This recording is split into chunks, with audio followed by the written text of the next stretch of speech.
फिलहाल mefenamic acid बहुत चर्चा में है। कुछ दिन पहले ही आपने न्यूज़ पढ़ी होंगी कि मेफेनेमिक एसिड के रिलेटेड आईपीसी ने कुछ अलर्ट जारी किए हैं।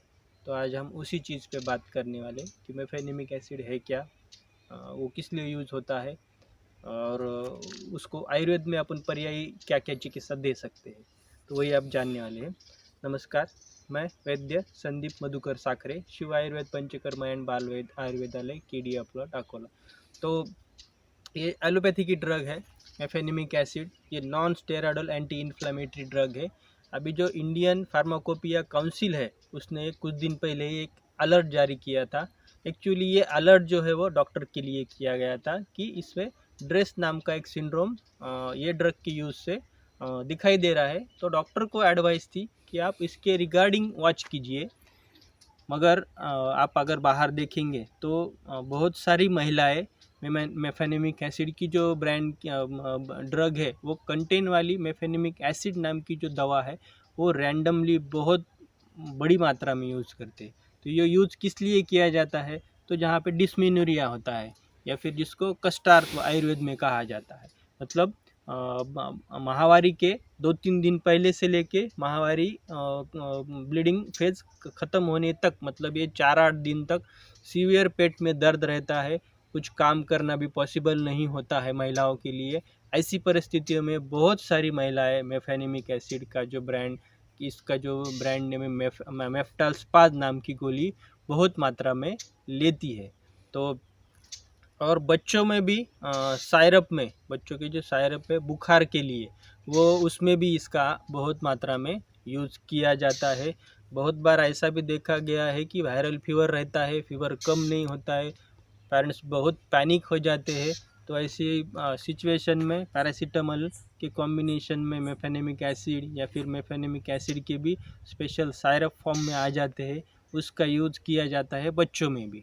तो अभी ये जो ड्रग है ये non steroidal anti inflammatory drug है। तो ये पेन किलिंग भी करती है, फीवर भी कम करती है, और उसमें भी मेफेनेमिक एसिड पर्टिकुलरली क्रैम्प जहाँ पे है, मसल क्रैम्प जहाँ पे है, वहाँ पे मैक्सिममली बेस्ट रिजल्ट देती है, ऐसा अपने को दिखाई देता है। इसलिए ही डिस्मेनोरिया में, मतलब माहवारी के रिलेटेड जो पेन है उसको कम करने के लिए बहुत सारी औरत महिलाएं लेती है, और बच्चों में भी सायरप फॉर्म में फीवर कम होने के लिए इसका उपयोग बहुत मात्रा में किया जाता है। तो एक बात समझ लीजिए, ये जो ड्रग है ये ड्रग डॉक्टर के प्रिस्क्रिप्शन के सिवा मिलनी नहीं चाहिए।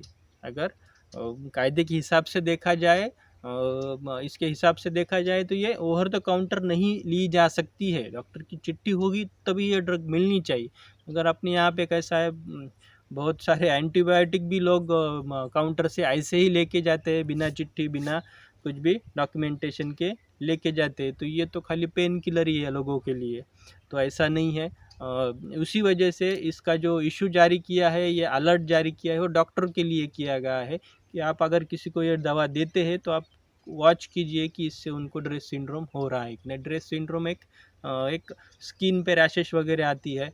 कुछ कुछ कंडीशन में इसमें पेट में ब्लीडिंग भी हो सकती है, पेट में अल्सर भी होते हैं, पेट की तकलीफ़ें चालू होते हैं, पेट के डिस्कम्फर्ट भी इससे चालू हो सकते हैं। तो इसके साइड इफ़ेक्ट भी बहुत सारे हैं। इसलिए आप अगर ये ड्रग ले रहे हैं तो कृपया करके डॉक्टर के एडवाइस से लीजिए। ऐसा ही रैंडमली मेडिकल पे से गए और खा ली, या फिर बहुत सारे ऐसे ऐसे भी लोग हैं कि एक बार डॉक्टर लिख के देते हैं 2-3 दिन के लिए, और वो लोग क्या करते हैं वही चिट्ठी दिखा के बाद में उसको महीना 2-2 महीने कैरी ऑन करते रहते हैं। मुझे ये जब पोस्ट आई उसके बाद में मैंने कुछ अपने व्हाट्सएप पे डीपी रखे थे, तो उसके रिप्लाई में भी मुझे बहुत सारी महिलाओं का रिप्लाई है कि हम ये ड्रग बहुत लेते हैं, इससे ऐसी तकलीफ़ होती है क्या, वो क्या होती है, कैसी होती है। तो ऐसे उनके बहुत सारे सवाल थे। तो समझ लीजिए ये ड्रग क्यों यूज़ की जाती है। तो अब ये सब चीज़ें हो गई, गवर्नमेंट ने अलर्ट भी जारी किया है। तो ये चीज़, ये मेफेनेमिक एसिड के जो साइड इफ़ेक्ट है वो आज के नहीं है, जब से ये ड्रग आई है तब से इसके साइड इफ़ेक्ट है। मगर ऐसा चीज़ है कि कोई हमको बताता नहीं है। जब कुछ ऐसी न्यूज़ आती है तब हम पैनिक हो जाते हैं। तब तक ये जैसे अपन चॉकलेट खाते हैं वैसे लोग एंटीबायोटिक और पेन किलर खाते रहते।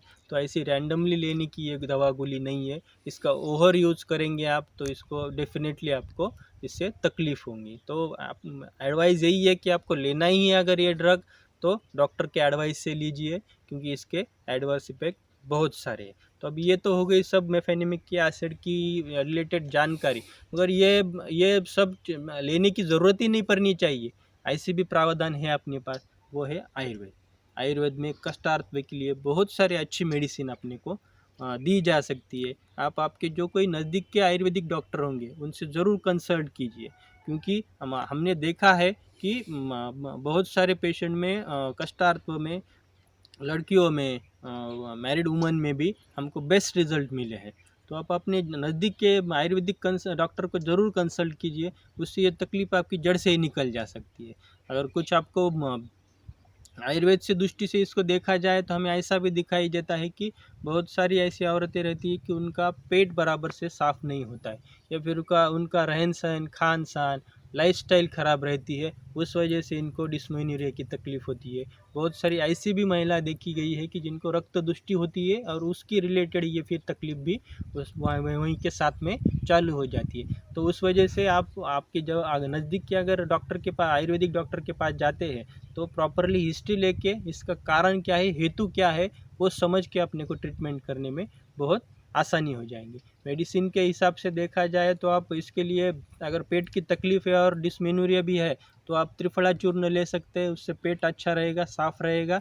और पेट की तकलीफ़ कम हो गई तो उससे डिस्मेनोरिया की तकलीफ़ भी कम हो जाएंगी। कुछ पथ्य है वो भी अगर आप पालन करते हैं तो डिस्मेनोरिया की तकलीफ़ होंगी ही नहीं। रक्त दुष्टि है तो आप उसमें महामंजिष्ठ आदि काढ़ा वैद्य के सलाह से ले सकते हैं। आप ये तकलीफ़ में चंद्रप्रभावती भी बहुत अच्छी काम करती है।